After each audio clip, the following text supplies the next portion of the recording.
सीएपीएफला मी 17, 18, 19, 20 या 4 वर्ष मी लगातार इंटरव्ह्यू दिले. पाठदुखी मला भयंकर चालू होती. माझ्या एका मणक्यामध्ये मिडल मणक्यात त्याच्यात खूप गॅप तयार झाला. म्हणजे मला बसता पण येत नव्हतं चेअरवर. मी झोपून अभ्यास करायचो. माझ्या रूममेट्सला माहिती आहे. माझ्यासोबत असे काही आहेत ज्यांनी कधीच क्लास लावलेले नाही आयुष्यात, आणि असे काही विद्यार्थी आहेत ज्यांनी सगळे क्लास करून पण ते पास झालेत. तर आपल्या स्वतःचं विकनेस आपल्याला शोधता आला पाहिजे. माझं आता शेड्यूल असं होतं की मी दुपारी 12ला अभ्यास चालू करायचो आणि पहाटे 3-4 पर्यंत अभ्यास करायचो. जेव्हा मी पुण्याला आलो तर पुण्याला मी जेव्हा 12-1ला लायब्ररीत जायचो तेव्हा लायब्ररीमध्ये सगळी मुलं आलेली असायची. मला कुठे वाटायचं आपण कधी चूक करतो काय. आणि रात्री संध्याकाळी 11ला लायब्ररी बंद व्हायच्या.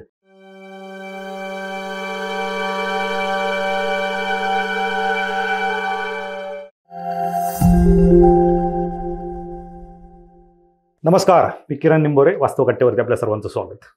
खरं तर नवीन वर्ष 2025 मधला हा आपला तसा पहिला इंटरव्ह्यू, आणि आज नवीन वर्षातले आपले पाहुणे आहेत अविनाश लोढे सर, ज्यांची MPSC मार्फत घेण्यात आलेल्या राज्यसेवा परीक्षेतून म्हणजे 2022ला जी परीक्षा झाली त्या परीक्षेमध्ये डेप्युटी कलेक्टर म्हणून सरांचं सिलेक्शन झालेलं आहे. सर, आपलं वास्तव कट्ट्यावरती स्वागत. धन्यवाद. सरांविषयी सांगायचं झालं तर सरांनी त्यांच्या अभ्यासाची सुरुवात म्हणजे स्पर्धा परीक्षेतील अभ्यासाची सुरुवात केली UPSC पासून. त्यांनी दिल्लीला जाऊन UPSC तयारी केली आणि सिव्हिल सर्व्हिसेसच्या त्यांनी 2 मेन्स दिल्या. UPSC CAPFचे त्यांनी 4 इंटरव्ह्यू दिले आणि त्यानंतर मात्र ते पुन्हा MPSCकडे वळले. जसं की आता आपल्याला सर्वांना माहिती आहे की MPSCचा पॅटर्न 2025 पासून UPSCच्या धर्तीवरती लागू होणार आहे. आणि विद्यार्थ्यांना ही भीती आहे की UPSCचे विद्यार्थी महाराष्ट्रामध्ये येतील आणि जे काही विद्यार्थी आता MPSCची तयारी करतील त्यांच्या पोटावर पाय देतील, अशी भीती त्यांच्या मनात आहे. त्याच्यावरती मी तुमच्याकडे येणार आहे. परंतु सांगायचा उद्देश हा की सरांनी UPSCची तयारी करत होते, इंटरव्ह्यू दिले आणि पुन्हा MPSCकडे आले. आणि MPSCमधून सरांनी मला वाटतं MPSCमध्ये पण तुमचे 3 इंटरव्ह्यू झाले. तिसऱ्या इंटरव्ह्यूला तुम्हाला ते डेप्युटी कलेक्टर म्हणजे जे MPSCतलं शेवटचं पद आहे की जे बऱ्याच विद्यार्थ्यांची ड्रीम पोस्ट असते ते तुम्हाला मिळालं. निश्चितच हा जो तुमचा प्रवास होता, जे UPSCमध्ये तुम्ही 4 इंटरव्ह्यू, 2 मेन्स, पुन्हा इकडे येऊन 3 इंटरव्ह्यू, खरं तर पेशन्स लेवल जे असते त्याचं एक उदाहरण म्हणून तुमच्याकडे पाहिलं जाऊ शकतं. आता हा तुमचा एकंदरीत प्रवास आहे. एकतर MPSC आणि UPSC पॅटर्न सेम झाला आहे. विद्यार्थ्यांच्या मनामध्ये कुठंतरी भीती बसले. ह्या सगळ्या गोष्टींवरती आपल्याला चर्चा करायची. पण तत्पूर्वी तुम्ही नगरचे आणि नगरचा विद्यार्थी दिल्लीमध्ये जाऊन UPSC तयारी करतो. तुमचं इंजिनिअरिंग झालं आहे इलेक्ट्रॉनिक्समध्ये. म्हणजे हे सगळं कुठंतरी एक सर्कल कंप्लीट व्हायला तुम्हाला खूप वेळ लागला. नक्की तुम्हाला UPSCची तयारी करायची होती, त्यासाठी तुम्हाला दिल्लीला जायचं होतं, तुम्हाला IAS बनायचं होतं, IPS बनायचं होतं, जे काही तुमचे ड्रीम पोस्ट असेल, पण हे मनात कसं आलं तुमच्या? सर, ॲक्च्युली थोडीशी जेव्हा मी कॉलेजमध्ये होतो ना तेव्हा इंजिनिअरिंगच्या एक सेकंड इयरला मी नॅशनल सर्व्हिस स्कीम म्हणून एक प्रोग्राम असतो. तिथे आम्ही गेलो होतो. तर बऱ्याच वेळा मग त्या NSS थ्रू बऱ्याच अधिकाऱ्यांशी कॉन्टॅक्ट यायचे. आम्ही रक्तदान शिबिर हे करायचो.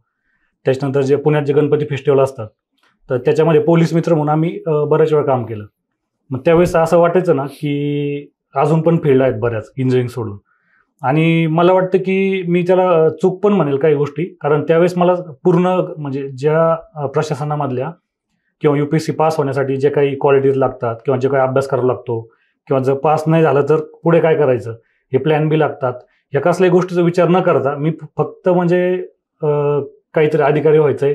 अधिकाऱ्याला खूप मोठा मान सन्मान असतो, मोठ्या लेवलला काम करायला भेटेल. NSS मध्ये आपण एका गावात जाऊन करतो ते आपण मोठ्या लेवलला करू शकतो, असं म्हणून मी थोडीशी सुरुवात केली. आणि इंजिनिअरिंगला कसं असतं की थोडासा टेक्निकल अभ्यास असतो. मग जेव्हा आपला टेक्निकल अभ्यास अजून बऱ्यापैकी मुलांना काय होतं की थोडंसं आधी 10वी पण आपण एक सोशल सायन्स वाचलेले असतात, आणि जेव्हा कळतं की हे सोशल सायन्सचा अभ्यास आपल्याला UPSCला करायचा आहे तेव्हा एक स्केपगोट अप्रोच म्हणू शकतो आपण त्याला, की हे नको बाबा हे करू. म्हणून मग मी थोडंसं सोशल सायन्स वाचायला लागलो. आणि त्यातूनच कुठेतरी मला वाटतं की एक याला ट्रॅप पण म्हणेल, पण तो चांगला ट्रॅप होता. आज मला वाटतं की सिलेक्शन झाल्यानंतर, पण जर इन केस माझं सिलेक्शन नच झालं तर माझ्यासाठी तो ट्रॅपच असता इकडे ना. मग या सगळ्या गोष्टी ठरवून मी त्यावेळेस दिल्लीला जायचा निर्णय घेतला. दिल्लीबद्दल काही जास्त माहिती नव्हती. माझा एक मामे भाऊ आहे, तो ऑलरेडी दिल्लीला इंडियन इंजिनिअरिंग सर्व्हिसची तयारी करत होता. आणि मग त्याने मला सांगितलं, मी इथून फर्स्ट टाइम म्हणजे महाराष्ट्राच्या बाहेर फर्स्ट टाइम जायचं होतं आणि रेल्वेत पण फर्स्ट टाइम बसलो. डायरेक्ट दिल्लीला गेलो आणि तिथं गेल्यानंतर एक सौरभ काब्रा म्हणून एक मित्र होता, त्याने मला तिथं होस्ट केलं आणि तशीच माझी जर्नी मग सुरू झाली. काब्रा म्हणजे महाराष्ट्रीयन? महाराष्ट्रीयन. ओके. ते आता UPSC मध्ये टीचर आहेत. अच्छा. आणि मध्य प्रदेशमध्ये एक व्यवसाय पण करतात. बरं. पण तुम्ही जे सांगितलं की हा तुमच्यासाठी ट्रॅप होता, कदाचित तुम्हाला अपयश आलं असतं तर तो तुमच्यासाठी ट्रॅप होता. पण जर तुम्हाला त्या काळात, तो काळ वेगळा होता ज्यावेळेस तुम्ही अभ्यासाला सुरुवात केली आणि आत्ताची परिस्थिती वेगळी आहे, पण त्यावेळेस जर तुम्हाला ह्या सगळ्या गोष्टींचं ज्ञान असतं तर कदाचित तुम्ही या क्षेत्रात आले नसते. पण काय असतं की अज्ञानात कधी कधी सुख असतं. बरोबर. आणि ते तुमच्यासाठी पॉझिटिव्ह ठरलं. निश्चित तुम्ही जो प्लॅन बीचा उल्लेख केला त्याचा विचार सध्याच्या परिस्थितीला करणं खूप गरजेचं आहे. निश्चित त्याच्यावरती आपण येऊयात. परंतु ज्यावेळेस तुम्ही 4 CAPFच्या इंटरव्ह्यू दिले, 2 सिव्हिल सर्व्हिसेसचे तुम्ही मेन्स दिले आणि त्यानंतर तुम्ही पुन्हा महाराष्ट्रात आले MPSCकडे, कधी असं वाटलं नाही की आपण अजून 1-2 अटेम्प्ट दिले पाहिजेत किंवा UPSCकडेच आपण फोकस केलं पाहिजे, असं कधी विचार नाही आला? सर, सुरुवातीला जेव्हा मी दिल्लीला गेलो तर एक गोष्ट घडली, म्हणजे की जे गायडन्स पाहिजे होतं, म्हणजे मी क्लास लावण्यासाठी दिल्लीला गेलो होतो, परंतु मग मला बरीच अशी मित्र भेटली जे ऑलरेडी तिथे होती, 3-3, 4-4 वर्षापासून तयारी करत होती. त्यांनी सांगितलं क्लासची काही एवढी गरज नाही आहे, काही गोष्टी. मग मी रँडमली, म्हणजे ॲक्च्युली खरोखर मला काही गोष्टीचे क्लास लावण्याची गरज होती, मी फक्त ऑप्शनलचा क्लास केला, पण बाकीचे क्लास मी केले नाही तिकडे. आणि वर्षभर मी प्रीचा अभ्यास करत बसलो त्यांच्या गायडन्सखाली. त्यांच्या पण प्री ते पास होत नव्हते. मला वाटलं की 3-3 वर्षापासून होत नाही तर आपण आधी प्रीवर फोकस केला पाहिजे. मग मी वर्षभर अभ्यास केला आणि प्री क्लिअर केली. त्याच्यानंतर मेन्समध्ये मला काहीच येत नव्हतं. मग नेक्स्ट इयर काय झालं की पुन्हा सेम, मग मेन्सचा खूप अभ्यास केला, प्रीकडे थोडं दुर्लक्ष झालं, प्री फेल झालो. त्याच्यानंतर मग हेच सायकल रिपीट होत गेले. आणि जेव्हा मी दरवर्षी ऑलमोस्ट, म्हणजे CAPFला मी 17, 18, 19, 20 या 4 वर्ष मी लगातार इंटरव्ह्यू दिले. मग मला प्रत्येक वेळेस वाटायचं कुठचं आपलं सिलेक्शन होईल. आणि असिस्टंट कमांडंट हे जे पद आहे त्याच्यात मी स्वतःला सांगितलं होतं की म्हणजे इथे आपण एक सॅटिस्फाय राहू शकतो, जरी ठीक आहे UPSC नाही झाली तरी आपण असिस्टंट कमांडंट बनू आणि थोडंफार आपला अभ्यास सुरू ठेवू. पण जेव्हा मला कंटिन्युअस 2दा फेल्युअर आली प्रिलिम्समध्ये UPSCच्या, त्यावेळेस मी म्हटलं आता कुठेतरी थांबायला पाहिजे. आणि त्याच वेळेस म्हणजे 2019ला, म्हणजे दरवर्षी मी MPSCची प्रिलिम क्लिअर करायचो पण मेन्स द्यायचो नाही. 2019ला योगायोगाने भरपूर जागा आलेल्या होत्या आणि माझी प्रिलिम्स पण क्लिअर झाली होती. मग तेव्हा मी जेव्हा इथे शिफ्ट झालो दिल्लीला, नंतर मला कळालं की आपलं फायनान्शियल, आपली स्टॅबिलिटी ठेवणं महत्त्वाचं आहे. घरच्यावर आता डिपेंडंट तेवढं राहणं पॉसिबल नाही आहे. पुण्यात थोडा खर्च कमी आहे. मग मी पुण्यात आलो आणि पुण्यात मग बरेच मला अधिकारी भेटले आणि त्यांनी पण सांगितलं की महाराष्ट्रात खूप साऱ्या काम करण्याच्या ऑपॉर्च्युनिटीज आहेत. ठीक आहे, म्हणजे एक असतं आपलं स्वप्न IAS होण्याचं, परंतु त्या IASच्या नादामध्ये आपण किती दिवस गोष्टी पोस्टपोन करणार आहोत. म्हणजे लिटरली मी सांगतो, म्हणजे आज या ठिकाणी माझ्यासोबतची काही मुलं ती 9-9, 10-10 वर्षापासून UPSCची तयारी करत आहेत. काय म्हणजे 9 अटेम्प्ट असतात OBCला, ओपनला 6 असतात, पण ते 6 वर्ष जात नाहीत आपले. लोक अटेम्प्ट वाचून करतात, अल्टरनेट इयरला अटेम्प्ट देतात की चान्स लगातार नको घ्यायला, असं करून आयुष्यातले 9-10 वर्ष जातात.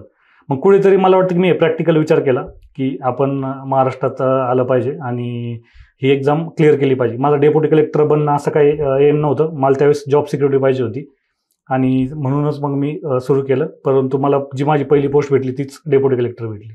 क्या बात आहे. म्हणजे तुम्ही दिल्ली जरी सोडली असली तरी तुम्ही MPSCतली सगळ्यात मोठी पोस्ट तुम्ही घेऊन आज बसलात ना. तुम्ही दिल्लीला कधी गेले होते अभ्यासासाठी? सर, मी 2015मध्ये दिल्लीला गेलो होतो. ओके. 15 ते 2018 पर्यंत मी दिल्लीत होतो. त्याच्यानंतर मी वापस पुण्यामध्ये आलो. पुण्यात काही काळ मी UPSCचा अभ्यास केला. त्याच्यानंतर 2019ला मी राज्यसेवाला फुल टाइम अभ्यास करायला सुरुवात केली. त्यानंतर तुमचं कोविडने स्वागत केलं? हां, कोविडने स्वागत केलं. म्हणजे 2-3 गोष्टी सांगू का मी की 2019ला मी मेन्स UPSC प्लस MPSC दोन्ही पण मेन्सचा अभ्यास करत होतो आणि त्याच्यामध्येच मग भरपूर जागा होत्या. माझा इंटरव्ह्यू कॉल आला, 13 मार्कात माझी फायनल पोस्ट राहिली होती. मग मला वाटलं की जर आपण म्हणजे एवढ्या याच्यात, म्हणजे एवढ्या कमी अभ्यासात जर 13 मार्कात आपली फायनल पोस्ट राहिली इंटरव्ह्यू देऊन, तर आपण अजून थोडासा अभ्यास केला की आपल्याकडे पोस्ट तर भेटून जाईल. मग 1 वर्ष अभ्यास करू आणि UPSCकडे शिफ्ट होऊन जाऊ. तर मग मी 2020चा खूप म्हणजे चांगला अभ्यास सुरू केला. पण आय थिंक जानेवारी सुरुवात, जानेवारी-फेब्रुवारी, आणि कोविड आल्यानंतर घरी जावं लागलं आणि त्याच्यानंतर परीक्षा 3-4 वेळेस पुढे गेली. मग तो UPSCचा अटेम्प्ट पण मला देता नाही आला आणि मग नंतर मी प्री क्लिअर केली आणि मेन्ससाठी 7-8 महिन्याचा वेळ होता. पण त्याच्यामध्ये बरेच म्हणजे पाठदुखी मला भयंकर चालू होती.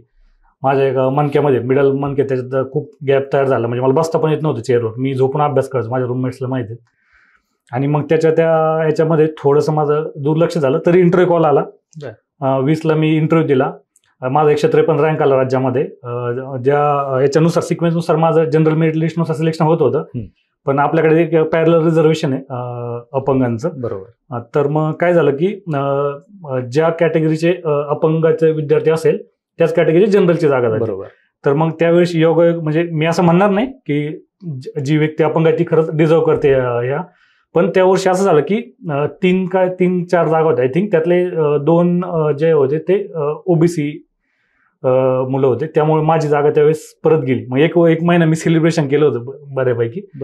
आणि नंतर मग खूप शॉक बसला. आणि त्या शॉकमध्ये अजून एक गोष्ट ऍड झाली म्हणजे 2021ची प्रिलियम्स जी आहे ती पण मी क्लिअर नाही करू शकलो. आणि ती प्रिलियम्स म्हणजे सगळ्यांना खोटं वाटतं. लोक म्हणतात 1 मार्काने फेल झालो, बरेच म्हणतात. ते बऱ्याच लोकांना खोटं वाटतं. मग ती 0.12 ती प्रिलियम्स उडवली. अरे बापरे. ती आता उडू नाही शकत कोणाचीच, कारण त्यावेळेस सीसॅट होतं. आता पण मिनिमम 0.50 नाही उडू शकते. पण ठीक आहे त्या सगळ्या. पण ह्या वेळेस काय झालं की ह्या काळामध्ये मित्रांनी एवढा सपोर्ट केला फायनान्शियली किंवा बाकीचं इमोशनली. म्हणजे इव्हन आता काही सांगायला हरकत नाही की मी 2-3 काउन्सिलिंग पण घेतल्या होत्या त्या काळामध्ये. आणि त्याच्यानंतर मी कंटिन्युअस PSI मेन्स दिली. 2020चं जे PSIची परीक्षा लेट झाली होती करोनामुळे, तिच्या मी फिजिकलला होतो. नंतर STI मेन्स दिली, ASO मेन्स दिली, इंडस्ट्रियल इन्स्पेक्टरची मेन्स दिली, एक्साइज इन्स्पेक्टर मेन्स दिली, फॉरेस्ट मेन्स दिली. आणि ह्या कंटिन्युअस मेन्स देऊन नंतर 2022ची प्री निघाली होती, ती मेन्स दिली आणि तिच्यात एक चांगले मार्क्स आले. आणि नंतर सिलेक्शन झालं. असं म्हणता येईल का आपल्याला की तुम्ही जो UPSCचा अभ्यास केला किंवा UPSCची तयारी करत असताना जे प्रिपरेशन तुम्ही करत होता त्याचा फायदा तुम्हाला MPSCला झाला? सर मला वाटतं सलग तुम्ही मेन्स देत गेला. बरोबर. मला वाटतं ना 2-3 गोष्टींचा खूप जास्त फायदा झाला. की प्रीमध्ये मला शक्यतो अडचण नाही यायची. 2021ची प्री ती पण मी खूप ग्रँटेड पकडली होती. आपण कधी प्री फेलच होत नाही ह्या आविर्भावात मी प्री द्यायचो. म्हणजे कोणत्याच प्रीला मी कधी अभ्यास केला नाही. आणि 21च्या प्रीला मला खूप फटका बसला. कारण तिथे ना जो पेपर होता GSचा तो खूप ऑब्जेक्टिव्ह टाईप होता. म्हणजे खूप सारे फॅक्ट्स होते त्याच्यामध्ये आणि ते माझ्या चुकत गेल्या सिंपल फॅक्ट. मग ते खूप जरा ग्रँटेड पकडलं. पण UPSCचा फायदा असा झाला मला की जे रिटर्न पेपर असतो त्याच्यामध्ये थोडंसं अनालिटिकल स्किल लागतं. तिथे एक फायदा झाला. दुसरं इंटरव्ह्यूमध्ये मला कंटिन्युअस चांगले मार्क आहेत. 2019 मला 63 मार्क होते. राज्यात एक 2-3 नंबरचे मार्क होते मला ते. 2020ला मी 2रा किंवा 3रा असेल राज्यात. 68 मार्क्स होते मला इंटरव्ह्यूमध्ये. आणि आत्ता पण 67 मार्क्स होते 22ला. त्यावेळेस पण कसं होतं की बऱ्यापैकी म्हणजे जे माझं पॅनल होतं त्यांच्या बऱ्यापैकी टॉपचे मार्क्स मला मिळाले. तर हा मला वाटतंय ना कुठेतरी ते विचार करण्याची क्षमता UPSCने माझ्या डेव्हलप केली. हा एक म्हणजे अकॅडमिकल फायदा झाला. आणि दुसरा एक काय की UPSCने एवढी जगाची ओळख करून दिली होती. म्हणजे दिल्लीमध्ये मी राहिलो, अनेक मित्र मला भेटले. म्हणजे मला एक कळालं की नुसतं ही फील्डच नाहीये तर बाकीच्या फील्डमध्ये पण आपण काहीतरी बेस्ट काम करू शकतो. म्हणजे मला हिस्ट्री कळाली, जिओग्राफी कळाली, आपली पॉलिटी काय. म्हणजे मी जर कदाचित इंजिनिअरिंगमध्ये जॉब केला असता तर माझ्या गोष्टी काहीच कळायला नसत्या. किंवा फक्त MPSC केली असती तर ऑब्जेक्टिव्ह पॅटर्न होता. आणि बऱ्याच गोष्टी ज्या इथं डेव्हलप नाही होत असं मला तरी वाटतंय त्या म्हणजे एकांगी विचार करणं खूप जास्त प्रमाण मला जाणवतं MPSCच्या विद्यार्थ्यांमध्ये. एखादा व्ह्यू आहे म्हणजे पॉलिटिकल व्ह्यूमध्ये आपण जास्त वाहत जातो. जे कॉन्स्टिट्यूशनल धरून जे विचार करण्याचं जी कॅपॅसिटी आहे ती UPSC डेव्हलप करते. कारण आपल्या मेन्सला तेच लिहायचं असतं. तर ह्या गोष्टी मला वाटतं कुठे फायदा झाला मला. आणि दुसरी एक गोष्ट होते की 2022 हा ऑब्जेक्टिव्हचा शेवटचा अटेम्प्ट होता आणि 23ला ही डिस्क्रिप्टिव्ह परीक्षा होणार होती. तर माझ्या डोक्यात असं होतं की शेवटचा अटेम्प्ट आहे, पुढल्या वर्षी जरी 22ची परीक्षा नाही पास झालो तर 23ला डिस्क्रिप्टिव्ह म्हणजे आपल्या जरा फेवरमधला सिलेबस येईल आणि त्याच्यामध्ये पास व्हायचे चान्सेस अजून वाढ जाईल. त्यामुळे एक सायकोलॉजिकल बॅलन्स मला बनवता आला आणि 22लाच माझं सिलेक्शन झालं. बरोबर. आता आपण डिस्क्रिप्टिव्हकडे आलोयच तर माझ्या मनामध्ये एक शंका आहे की बऱ्याच विद्यार्थ्यांमध्ये फोबिया बसलाय की ज्यावेळेस आता डिस्क्रिप्टिव्ह पॅटर्न येईल त्यावेळेस दिल्लीला जे UPSCची तयारी करतात ते विद्यार्थी महाराष्ट्रात येतील आणि MPSCत जागा घेतील आणि आम्ही ऑब्जेक्टिव्हमध्ये अभ्यास केलेला आहे, आम्हाला रिटर्न जे काही पेपर असतील ते जमणार नाहीत. काय याच्यात कितपत तथ्य आहे? सर मला वाटतं त्याच्यात 2-3 गोष्टी आहेत. याच्या आधी MPSC ही डिस्क्रिप्टिव्ह होती. माझं असं म्हणणं नाही की म्हणजे पॅटर्न बदलावं किंवा ना बदलू नये. पण म्हणजे जर तो हे पॅटर्न बदलणं किंवा न बदलणं तुमच्या हातात जर नसेल विद्यार्थ्यांच्या तर विद्यार्थ्यांनी मला वाटतं याच्याकडे पॉझिटिव्ह दृष्टिकोनातून बघितलं पाहिजे. जर म्हणजे आता पहिली गोष्ट म्हणजे जे आता 2024च्या मेन्सला मुलं आहेत त्यांचं कसं झालं की शेवटचा अटेम्प्ट ऑब्जेक्टिव्हचा शेवटचा अटेम्प्ट आहे. करो या मरोची स्थिती तयार झाली. अनेक लोक म्हणजे सायकोलॉजिकल खूप जास्त प्रेशर त्यांच्यावर. तर ह्या लोकांना एक मेंटल स्टेबिलिटी येऊ शकते जर त्यांनी असा विचार केला की ठीक आहे मी खूप सारे फॅक्ट्स वाचलेले आहेत, जेवढं पाठांतर मी युपीएससीचा अभ्यास केला आणि एमपीएससीचा केलाय, जेवढं पाठांतर एमपीएससी मध्ये आपण केलंय तेवढं युपीएससीच्या मुलांनी केलेलं नसतं. त्याच्यानंतर ज्या फॅक्ट्स आपल्याकडे ज्या एकत्र आलेल्या असतात त्या फॅक्ट युपीएससी मुलाकडे नसतात. म्हणजे जेव्हा आपण युपीएससी आन्सर लिहितो, ठीक आहे, बॅलन्स तुम्हाला प्रोज कॉन्स सगळ्या गोष्टी लिहाव्या लागतात, पण त्याला फॅक्टची पण जोड द्यावं लागते. जनरल आन्सर जर लिहिलं तर मार्क्स येत नाहीत युपीएससी मध्ये. तुमच्याकडे त्या फॅक्ट ऑलरेडी रेडी आहेत आणि जे आपण ग्रॅज्युएशन पर्यंत लिहित चाललो आहोत, मला वाटतं की 1-2 महिने जर आपण प्रॅक्टिस केली तर आरामात आपण डिस्क्रिप्टिव्ह पॅटर्नचं व्यवस्थित तो देऊ शकतो. म्हणजे तुम्ही एक मेंटल स्टॅबिलिटी ठेवा की ठीक आहे, ऑब्जेक्टिव्ह पॅटर्न जर शेवटचा असला तरी डिस्क्रिप्टिव्ह असं काही वेगळं नाहीये. सिलेबस तोच आहे, महाराष्ट्र रिलेटेड खूप साऱ्या गोष्टी आहेत आणि तेच आहे, ज्या गोष्टी आपण फॅक्च्युअल वाचतो त्या फक्त आपल्याला ते लिहायच्यात. हा एक आहे. आणि दुसरी एक गोष्ट आहे की प्रिलिम्स क्लिअर व्हायची. म्हणजे मी असं म्हणणार नाही की युपीएससी मुलं प्रिलिम क्लिअर होणार नाही, परंतु जो रेशो आहे पास होण्याचा, मला वाटतं पण 2025 मध्ये ज्यांनी ऑब्जेक्टिव्ह पॅटर्नचा अभ्यास केलाय ती जास्तीत जास्त मुलं मेन्सला असतील. मला वाटतं त्यामुळे कम्पॅरेटिव्हली कॉम्पिटिशन हे तुमच्याच असणार आहे. त्यामुळे त्याचा फोबिया ठेवू नका आणि पॉझिटिव्हली घ्या. बरोबर नाही, या पद्धतीने आतापर्यंत कोणी विचार पण केला नव्हता आणि या पद्धतीने कोणी सांगितलं नव्हतं. कारण आजपर्यंत फक्त एकच गोष्ट बाहेर येते की युपीएससीची तयारी करणारे विद्यार्थी येणार आणि ते आमच्या पोस्ट. तर एक गोष्ट मी ऍड करू इच्छितो की मी आता दिल्लीत ओल्ड राजेंद्रनगरमध्ये राहिलोय आणि तिथे काय होतं की युपीएससी जे प्रिलिम्स क्लिअर होतात ना, तर जवळपास आहे ना एक 95% विद्यार्थ्यांची प्रिलिम्स क्लिअर झालेली नसते बऱ्यापैकी. मग ते विद्यार्थी कसं असतं की त्यांनी कधी रिटर्नची, त्यातले एक 40-50% विद्यार्थी असतात ज्यांनी रिटर्नची प्रॅक्टिसच केलेली नाहीये. मग असे जे विद्यार्थी आहेत ते इथे येऊन बी आपल्याला जे प्रॉब्लेम फेस करावं लागणार ते त्यांना करावं लागणार आहे. त्यांनाही रिटर्नची प्रॅक्टिस करावंच लागेल. आणि रिटर्नची प्रॅक्टिस म्हणजे बघा, म्हणजे तुम्ही एक हॉबी म्हणून पण एक बघू शकता ट्राय करून. 1 महिनाभर जर तुम्ही लिहिलं ना तर तुम्हाला कळून जाईल की तुम्ही ऑटोमॅटिक तिकडे शिफ्ट होऊ शकता. फक्त तो फोबिया आहे ना तो मनातून काढायचा आहे. आणि युपीएससी वाले किंवा एमपीएससी वाले असं काहीच फरक नाही. आता मी ऑब्जेक्टिव्ह पॅटर्न मध्ये पण एक्झाम दिल्यात, डिस्क्रिप्टिव्ह पॅटर्न मध्ये पण एक्झाम दिल्यात. मला वाटतं की बुद्धिमत्तेमध्ये काहीच फरक नाहीये, फक्त ती विचार अनालिटिकल जे स्किल आहे, थोडंसं आपला पेपर जास्त वाचावं लागेल, थोडासा बॅलन्स विचार करावा लागेल, थोडंसं कॉन्स्टिट्यूशनला धरून आपल्याला बोलावं लागेल किंवा आन्सर काढावे लागतील. ह्याच गोष्टी थोड्याशा आहेत त्या मला वाटतं एकदम 100% चेंज होण्यासारख्या आहेत. म्हणजे युपीएससीच्या मुलांपेक्षा एमपीएससी तयारी करणाऱ्या मुलांकडे कंटेंट जास्त आहे, त्यांना ते उतरवायचं कंटेंट जास्त आहे आणि प्री क्लिअर होण्याचा चान्स पण त्यांचा जास्त आहे. म्हणजे जेव्हापासून मला वाटतं की सीसॅट हा विषय गेला आहे किंवा क्वालिफाईंग केलेला आहे तेव्हापासून जास्तीत जास्त हे एमपीएससीचे, युपीएससीच्या आधी असायचं की आम्ही जवळपास ट्रेनने यायचो ना तर एका ट्रेनमध्ये 100-150 मुलं असायचो जे एमपीएससीच्या मेन्ससाठी येतोय. पण आता तसं नाही होते. म्हणजे प्रिलिम्स क्लिअर होण्याचं प्रमाण खूप कमी झालंय. त्याचं कारण काय की जे पॅटर्न आहे युपीएससी प्री आणि एमपीएससी प्रीचा तो थोडासा जरा बदललेला आहे. म्हणजे युपीएससी खूप अनप्रेडिक्टेबल झाले, त्यामुळे बऱ्याच गोष्टी वेगळ्या कराव्या लागतात. आणि एमपीएससी मध्ये जे मुलं मेन्स दिलेत ऑब्जेक्टिव्ह मध्ये त्याचं जवळ एक 7-8 क्वेश्चनचं रिफ्लेक्शन आपल्याला प्रीमध्ये दिसतं. अगदी बरोबर. म्हणजे 8 क्वेश्चन म्हणजे जवळपास एक 20 मार्क आहेत आरामशीर. मग त्या 20 मार्काचा फायदा तुम्ही लोकांपेक्षा पुढेच आहे, कम्पॅरेटिव्हली तुम्हाला ऍडव्हान्टेज आहेच. अगदी बरोबर. आणि तुमचं हे लॉजिक एक आवडलं मला की विद्यार्थी 95% विद्यार्थी हे प्रिलिम पास होत नाहीत.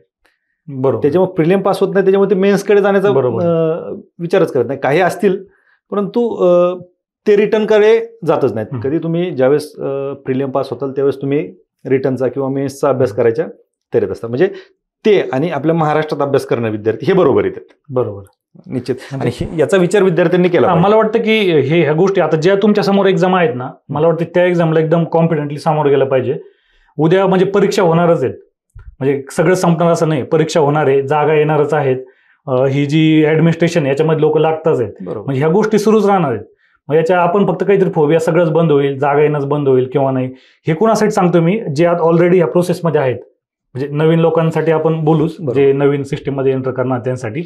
पण जे लोक आहेत ऑलरेडी परीक्षाचा काही ना काही अभ्यास करतायत त्यांनी तर याचा फोबिया नाही केला पाहिजे. अगदी बरोबर. आता जसं तुम्ही बोलले की नवीन विद्यार्थ्यांसाठी, कारण त्यांच्यासाठी पण आपल्याला बोलणं तेवढंच गरजेचं आहे. तुम्ही ज्यावेळेस अभ्यासाला सुरुवात केली किंवा तुम्ही दिल्लीला अभ्यासाला गेले युपीएससी तयारीसाठी, कशा पद्धतीने तुम्ही सुरुवात केली होती आणि या गोष्टीतून नवीन विद्यार्थ्यांना हे जाणवू द्या की सुरुवात तुम्ही कशी केली होती आणि यांनी कशी केली पाहिजे, तुम्ही कुठल्या चुका केल्या, त्या टाळल्या, कुठल्या चुका या विद्यार्थ्यांनी टाळल्या पाहिजे. मला वाटतं सगळ्यात महत्वाची गोष्ट जी आहे ना ती म्हणजे मेंटर. तुम्हाला आहे ना जेव्हा तुम्ही नवीन येता त्यावेळेस तुम्हाला एकदम प्रामाणिकपणे, एक सुडो मेंटर म्हणाले काही ना मी, कधी काय काय असतं का की मला कोणतरी गाईड करतंय, म्हणजे एखादा अधिकारी आपल्या फोनवर आपल्याला 2-3 आठवड्यांनी बोलतो, याच्या अर्थ तो आपला खरा मेंटर असेल याची गॅरंटी नाही. किंवा एखादा व्यक्ती आपल्याला गाईड करतो पण तो खरोखर ते प्रॉपर आपल्याला गाईड करतो की नाही. कारण बरीच लोक, मला एक जाणवलं की लोकांना म्हणजे विद्यार्थ्यांना आपले कॉम्पिटिटर समजतात आणि रॉंग गायडन्स होण्याचा चान्स खूप असतो. त्यामुळे नवीन विद्यार्थ्यांना मी सांगेल, एकतर सर्वात पहिलं म्हणजे तुम्हाला इकडे काय यायचंय याचे तुमचे स्वतःचे 2-3 कारणं पाहिजेत, जे माझ्याकडे सुरुवातीला नव्हते ते तुमचे कारणं पाहिजेत. त्याच्यानंतर तुमचा प्लॅन बी हा 100% रेडी पाहिजे. कारण आत्ताच्या युगामध्ये 9-10 वर्ष वाया घालवणं मला तरी वर्थ वाटत नाहीये. आणि प्लॅन बी कसा पाहिजे की ठीक आहे, म्हणजे ह्या 11th आवरला जरी मला MPSC सोडायची वेळ आली तरी मी 1-2-4 महिने इन्व्हेस्ट करून दुसरीकडे एक चांगला जॉब हे करू शकतो. किंवा आईवडिलांवर ह्या गोष्टी आईवडिलांसोबत, म्हणजे आपण सुरुवातीला काय बोलतो घरी की मी 1 वर्षात पोस्ट काढून दाखवतो, 2 वर्षात काढवतो, आणि नंतर मग त्या ट्रॅपमध्ये अडकलं जातो. आपल्यासोबत आपणच नाही अडकत तर घरचे पण अडकतात. मग आपल्याला जर घरच्यांना याची प्रॉपर जाणीव करून दिली पाहिजे. आणि मी प्रयत्न करेल 1 वर्षाचाच मी पोस्ट काढेल. इन केस नाही झालं तर दुसरं वर्ष लागू शकते, किंवा इन केस ह्या ट्रॅपमध्ये 4-5 वर्ष पण लागू शकतात.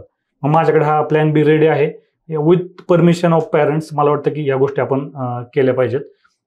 आणि दुसरं काय, अभ्यासाची सुरुवात कशी केली पाहिजे नवीन विद्यार्थ्यांनी? नवीन विद्यार्थ्याने मेन म्हणजे मेंटर पाहिजे, खरा मेंटर पाहिजे जो आपल्याला प्रॉपर, जर तुम्हाला प्रॉपर मेंटर भेटत नसेल तर मी म्हणेल की तुम्हाला ज्या विषयाची गरज आहे त्याचा क्लास लावायला पण काही हरकत नाही.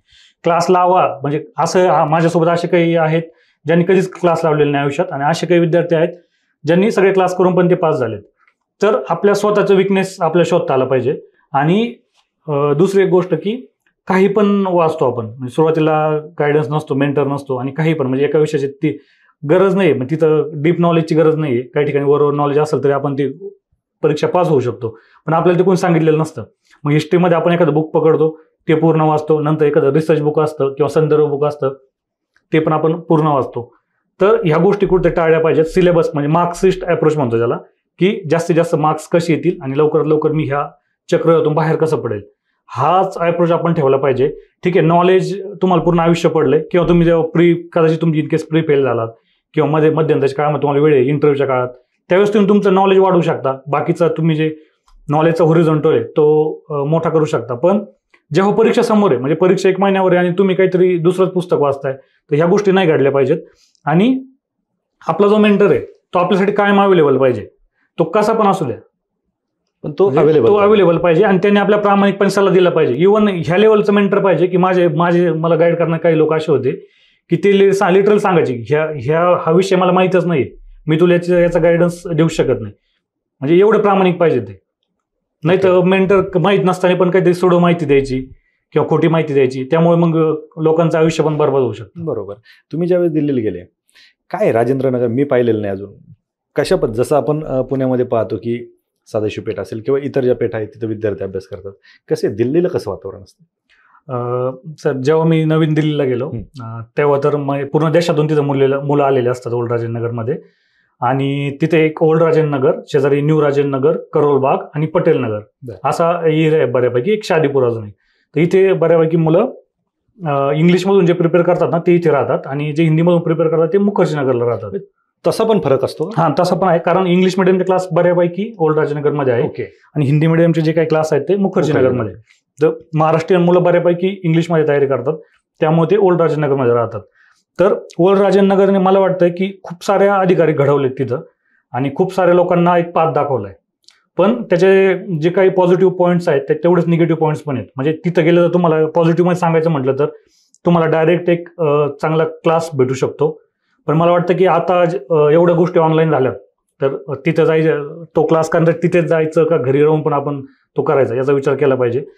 दुसरी गोष्ट म्हणजे UPSCचेच जे क्लास आहेत, म्हणजे रिजनल, जसं पुणे आहे, हैदराबाद आहे, बेंगलोर आहे, इथे पण एक चांगल्या प्रकारची कोचिंग अवेलेबल झाली. सुरुवातीला कसं असतं की आपल्याला माहित नसतं, आपण डायरेक्ट पॅक करतो, नाही दिल्लीत गेलं तर IAS बनूच, तो एक विचार ठेवून नाही गेलं पाहिजे. म्हणजे सपोज तुमचा एखादा ऑप्शनल आहे, त्याचा तुम्हाला पुण्यात गायडन्सच नाही अवेलेबल, तर अशा वेळेस तुम्ही जायला काय हरकत नाही. त्याच्यानंतर एक लायब्ररी वगैरेचं एन्व्हायरमेंट आहे, पण रिसेंटली खूप साऱ्या अंडरग्राऊंड लायब्ररी आहेत तिथे, त्यामुळे काय होते बऱ्याच लोकांना ते सहन होत नाही. टेम्परेचर एक्स्ट्रीम आहे, म्हणजे खूप जास्त थंडी असते, उन्हाळा जवळपास 7-8 महिने चालतो तिकडे, आणि ह्युमिडिटी खूप असते. मग ते आजारी पडणं, ते 1-2 महिने, म्हणजे डिसेंबरला जानेवारीला आपली मुलं, महाराष्ट्रीयन मुलं बऱ्यापैकी घरी येतात, मग तेवढे 2 महिने आपल्या तिकडे वाया जातात. तर असे काही चॅलेंजेस आहेत. आणि अजून काही सांगायचं म्हटलं तर दिल्लीमध्ये ओल्ड राजेंद्रनगरमध्ये आपल्याला बघायला कोणीच नसतं. आता बघायला कोणीच नसल्यामुळे काय होतं, आणि तिथे एवढं खूप म्हणजे जे लिबरल म्हणतात ना, एक कॉस्मोपॉलिटन शहर असं मी दिल्लीला म्हणेन.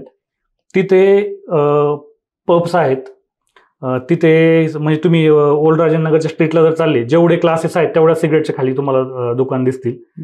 त्याच्यानंतर सगळे मनोरंजनाची सगळी साधनं तिथं आहेत. आणि जो वेल ऑफ क्लास आहे, म्हणजे ज्याला फक्त दिल्लीला म्हणजे बरीच, असं मी म्हणणार नाही सगळे तसेच असतात, खूप सारे लोक तिथे खूप सिन्सिअरली अभ्यास करतात आणि 1 वर्षात पोस्ट काढतात, परंतु बरीच अशी खूप म्हणजे अतिश्रीमंत मुलं तिथे राहतात. मग त्यांच्या ज्या काही सवय असतात त्या कदाचित त्यांची सवय आपल्याला लागू शकते आणि याच्यामुळे आपला जो सक्सेस आहे ते डिले होऊ शकतं. अशा बऱ्याच सवय आहेत म्हणजे ज्या सांगू नाही शकत. पुण्यात आणि दिल्लीत काय फरक जाणवला तुम्हाला? 2-3 गोष्टींचा फरक आहे. त्यातली पहिलं म्हणजे दिल्लीमध्ये होतं की माझ्यावर तो पिअर प्रेशर तेवढा नव्हता पास होण्याचा, तो पुण्यामध्ये खूप आहे.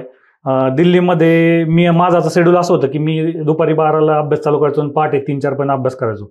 जेव्हा मी पुण्याला आलो तर पुण्याला मी जेव्हा 12-1ला लायब्ररीत जायचो तेव्हा लायब्ररीमध्ये सगळी मुलं आलेली असायची. मला कुठे वाटायचं आपण कधी चूक करतो काय, आणि रात्री संध्याकाळी 11ला लायब्ररी बंद व्हायच्या. तर मग मला तो टाईम मला म्हणजे अभ्यास पण नाही व्हायचा आणि झोप पण नाही यायची. मग ते थोडं चेंज करायला थोडं हे गेलं. आणि थोडंसं मला वाटतं की जजमेंटल खूप जास्त आहे पुण्यामध्ये, म्हणजे सगळ्या लोकांना मी सरसकट म्हणणार नाही परंतु खूप जास्त आहे. म्हणजे एखाद्याने दिल्लीचे बरेच मुलं आता पुण्यात येतात आणि पुण्यात येते. मग आता मी 3-4 घालून मेसला गेलो 1-2दा, तर मला लिटरली त्यांनी सांगितलं की नाही तुम्ही अशा कपड्यात तिथे येऊ शकत नाही. पुन्हा की हे दिल्लीत असंच असतं किंवा दिल्लीत मुलं अभ्यास करत नाहीत, हा एक पुण्यामध्ये एक अँगल डेव्हलप झाला आहे. आणि पुण्यातल्या काही चांगल्या गोष्टी म्हणायच्या तर हेच आहे की मुलं खूप जास्त अभ्यास करतात. बरीच मुलं म्हणजे क्लास 6चा मुलं आणि UPSCचा एखादा IAS झालेला मुलगा सेम अभ्यास करत असतील, एवढे पुण्यात मुलं अभ्यास करतात.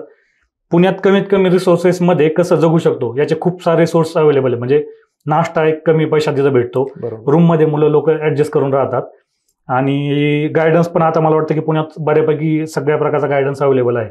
तर हे सगळे पुण्याचे पॉझिटिव्ह पॉईंट्स म्हणता येईल. आणि मला वाटतं फ्युचरमध्ये असं पुणे होतंय की दिल्लीमध्ये कदाचित लोकांना जायची गरज पण पडणार नाही. बरोबर. आता ह्या सगळ्या गोष्टी झाल्या, परंतु जे काही नवीन विद्यार्थी येतील त्यांना हेही तुमच्याकडून जाणून घ्यायचं आहे की तुम्ही कसा अभ्यास केला, किंवा नवीन जे विद्यार्थी येणार आहेत त्यांनी कशा पद्धतीने सुरुवात केली पाहिजे अभ्यासाची. कारण जनरली तुम्ही जसं सांगितलं की एक पुस्तक घ्यायचं आणि ते वाचत राहायचं, म्हणजे डायरेक्शनलेस अभ्यास आपण ज्याला म्हणतो. तसं काय सांगाल तुम्ही की विद्यार्थ्यांनी कशा पद्धतीने, एखादा नवीन कॅन्डिडेट आलाय तर कशा पद्धतीने त्यांनी सुरुवात करावी जेणेकरून कमीत कमी वेळेमध्ये त्याचा अभ्यास होईल आणि तो यशाकडे जाईल? सगळ्यात पहिलं एक स्टेटमेंट सांगतो मी, जे माझ्या मेंटर होते एक मॅडम, त्या मला कायम सांगायच्या की UPSCमध्ये किंवा MPSCमध्ये सगळ्या प्रकारची मुलं सक्सेसफुल झालेत, सगळ्या प्रकारचा अभ्यास करणारी मुलं सक्सेसफुल झालेत. फक्त त्याचा जो हे म्हणजे त्याचा जो प्लॅनिंग आहे ती त्याच्या पद्धतीने त्याच्या पर्सनॅलिटीला सूट होणारी पाहिजे.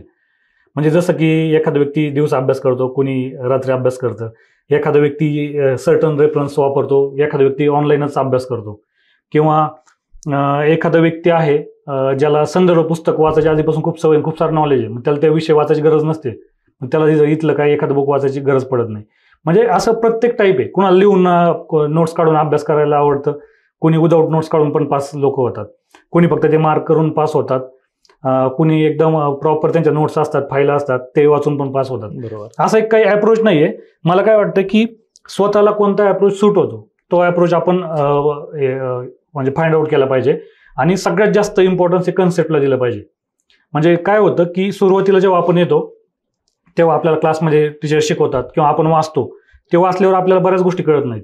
मग आपलं त्यावेळेस कर्तव्य काय असतं, एक तर टीचरला जाऊन विचारणं किंवा YouTube किंवा गुगलला जाऊन त्या गोष्टी क्रॉस व्हेरीफाय करणं, तो कन्सेप्ट समजून घेणं, किंवा मग मित्राकडून कोणत्याही प्रकारची लाज न बाळगता तो समजून घेणं. पण नंतर काय होतंय की लोकांना आपण उदाहरणार्थ इकॉनॉमीमधला एखादा कन्सेप्ट आहे तो आपल्याला ऍक्च्युअली कळलेलाच नसतो, पण मग आपण काय करतो की टेम्पररी वाचतो, मग अप करतो आणि डेफिनेशन वगैरे पाठ करतो, मग ठीक आहे कळायला असं स्वतःला सांगतो आणि पुढे जातो. मग नेक्स्ट टाइम परत तेवढीच मेहनत ते कन्सेप्ट रिवाइज करायला हे करावं लागते. आणि काय होतं की जेव्हा आपण सिनियर बनतो ना ह्या फील्डमध्ये, म्हणजे आता 2-3 वर्ष आपण काढले, त्यावेळेस लिटरली लाज वाटते आपल्याला की हा कन्सेप्ट आपण ज्युनियरला किंवा दुसऱ्याला कसं विचारावा, एवढा सोपा कन्सेप्ट आहे. मग तो कन्सेप्ट तसंच वीक राहतो आणि तो कंटिन्युअस म्हणजे 10-10 वर्ष लोकांनी कॅरी केलेत. म्हणजे पॉलिटिक्स एक कन्सेप्ट आहे, तो त्यांच्या लक्षातच येत नाही, पण तरी 10 वर्ष तो कोणाला विचारत नाही. किंवा इकॉनॉमीच एक कन्सेप्ट आहे. मला वाटतं की कोणती लाज न बाळगता, तुम्हाला कोणी बघायला येत नाही, म्हणजे जवळपास तुम्ही महाराष्ट्रात जर काम करणार असाल तर 12-13 कोटी आता पॉप्युलेशन आहे आपली, आणि पूर्ण ऑल इंडिया लेवलला करणार असाल तर 100-150 कोटीच्या आसपास आपण पोहोचलोय. तर एखाद्या व्यक्तीला जर विचारलं, मला तर वाटतं की विचारणं हे काय म्हणजे लज्जास्पद अजिबात गोष्ट नाहीये. बरोबर. ते म्हणजे प्रत्येक व्यक्तीचं ते म्हणजे मोठमोठी व्यक्ती पण आपण बघत असाल की जे एकदम अति मोठ्या पदावर आहेत, त्या विषयात एकदम टॅलेंटेड लोक आहेत, ते पण त्यांना एखादा विषय माहीत नसेल तर ते विचारतात. मला वाटतं की क्युरियस आपण राहिलं पाहिजे आणि स्वतःचा सेल्फ इगो किंवा ते म्हणतात ना की मी म्हणजे काय, मी पण सोडूनच अभ्यास केला पाहिजे. अगदी बरोबर. निश्चितच. कारण विद्यार्थी बरेच असतात, तुम्ही जसं सांगितलं की विचारत नाहीत कोणाला. कारण तो मनामध्ये न्यूनगंड असतो की मी जर विचारलं तर असतील का, किंवा एखादा क्लास असेल, क्लासमध्ये पण विद्यार्थी नाहीत विचारत. बरं. कारण माझ्या प्रश्नाला कोणी हसेल का, ही भीती सुद्धा विद्यार्थ्यांच्या मनामध्ये असते. निश्चित या सगळ्या गोष्टी झाल्या. तुम्ही भरपूर सहन करून आलात म्हणावं लागेल. कारण 4 UPSCचे 4 इंटरव्ह्यू, 2 मेन्स, त्याच्यानंतर राज्यसेवेचे इकडे आल्याच्या नंतर 3 इंटरव्ह्यू. सर ऍक्च्युली याला काय व्हायचं की प्रत्येक वेळेस मी असायचो ना, प्रत्येक वर्षी या जर्नीमध्ये मी कोणत्या ना कोणत्या इंटरव्ह्यू पर्यंत पोहोचायचो. त्यामुळे वर्षभर माझं शेड्यूल ना याच्यात बिझी असायचं. त्यामुळे तेवढा काय मला असा इम्पॅक्ट व्हायचा नाही. जो पेन कंटिन्युअस प्री किंवा मेन्स फेल होणाऱ्याला सहन करावं लागतो ना, तेवढा पेन मला झाला नाही. तुम्ही त्या फ्लोमध्ये होते. हा, फ्लोमध्ये होतो. आणि दुसरी एक गोष्ट की फायनान्शियल सिक्युरिटी, म्हणजे माझ्या घरच्यांनी पण कंटिन्युअस मला सपोर्ट केला आणि माझ्या मित्रांनी, म्हणजे इव्हन माझ्यावर कितीतरी म्हणजे भरपूर लोन होतं, ते लोन भरायला पण मी मित्रांकडून पैसे घ्यायचो किंवा घरचे पण मला कंटिन्युअस ते पैसे पाठवायचे. आणि सगळ्यांनीच एवढी मदत केली ना की मला बऱ्याच ठिकाणी जाऊन तुमची स्ट्रगल स्टोरी काय. तर मी सांगितलं की जेवढी जे UPSC जे ॲस्परंट आहे यांचा जर ॲव्हरेज स्ट्रगल काढला, याच्यापेक्षा माझा स्ट्रगल खूप कमी आहे. म्हणजे मी त्याला स्ट्रगल मानतच नाही. म्हणजे एवढं मला माझ्या मित्रांनी किंवा घरच्या व्यवस्थित ठेवलं ना की मला वाटतं की याच्यात सगळ्यात जास्त फेल्युअर व्हायला कारण काय असेल तर माझ्या चुका, आणि त्यालाच मी एक दोष देऊ शकतो. आणि तुमच्या यशामागे पण तुमचे मित्र आणि तुमची फॅमिली नक्की यांचा देखील खूप मोठा वाटा असेल. पण ज्या दिवशी तुमचा रिझल्ट आला, तुम्ही प्री पास होत होते, मेन्स पास होत होते, इंटरव्ह्यूला पण जात होते, पण फायनल यश तुम्हाला मिळत नव्हतं. कुठंतरी घरच्यांच्या अपेक्षा वाढल्या असतील. ज्यावेळेस तुमचा फायनल रिझल्ट आला त्यावेळेस काय क्षण होता? सर, ज्यावेळेस फायनल रिझल्ट येणार होता म्हणजे 18 जानेवारीला मागच्या वर्षी, मेन्सला बऱ्यापैकी मार्क होते, त्यामुळे काही ना काही भेटेल माहीत होतं. मग एवढ्यावरती रँक केली याचं म्हणजे कल्पनाच केलेली नव्हती. आणि घरचे जे आहेत म्हणजे लिटरली सगळे रडत होते, फोनवर पण बोलता येत नव्हतं कोणाला. तर म्हणजे मी तर एकदम ब्लँक झालो होतो. 1-2 तास मला काही सुचत नव्हतं. त्याच्यातच मी वाहत गेलो आणि मला जवळपास एक 15 दिवस फीलच होत नव्हतं की आपलं सिलेक्शन झालंय. आणि खूप भारी मोमेंट होता तो. मला वाटतं की म्हणजे प्रत्येकाच्या आयुष्यात, प्रत्येक विद्यार्थ्याच्या आयुष्यात तो क्षण आला पाहिजे. आणि इव्हन ज्याच्या आयुष्यात समजा इन केस खूप लोक फेल झालेत, म्हणजे मला असं वाटतं की सगळ्यांची कॅपॅसिटी बऱ्यापैकी एकाच लेवलची आहे, पण काही नशिबाच्या गोष्टी पण आहेत. काही गोष्टी काही वेळ जुळून येतात, काही वेळ जुळून येत नाही. म्हणजे उदाहरणार्थ जर माझा एक मित्र आहे, त्याने मला UPSCला CAPEFला खूप गाईड केलंय इंटरव्ह्यूसाठी. त्याने UPSC सिव्हिलचे 3 इंटरव्ह्यू दिले, सगळ्यात एकदम चांगले मार्क आहेत. मेन्स त्यात सिलेक्शन राहायचं. UPSC फॉरेस्टचे इंटरव्ह्यू दिले त्यांनी, आणि मी सोबत इथे इंटरव्ह्यू दिला राज्यसेवेचा.